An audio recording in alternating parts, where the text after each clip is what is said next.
is the man, the myth, the legend. What we got going on here, bro? So they had an above ground pond here that had no filtration. People moved into this house, so me and the boss man came out here and talked about how can we get filtration. We figured it out. We ran some scuppers through the wall. There's a UV light on the inside of their garage, the heated garage. Pumps down here in the vault. We got a special runnel made for them, so it has a nice sound, a nice smooth way of doing it there, and now it's a perfectly clear, beautiful pond.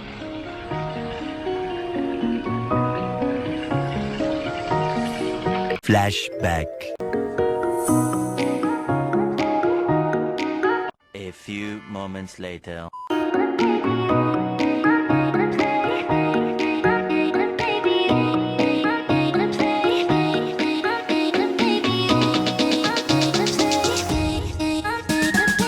End of flashback.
Like me?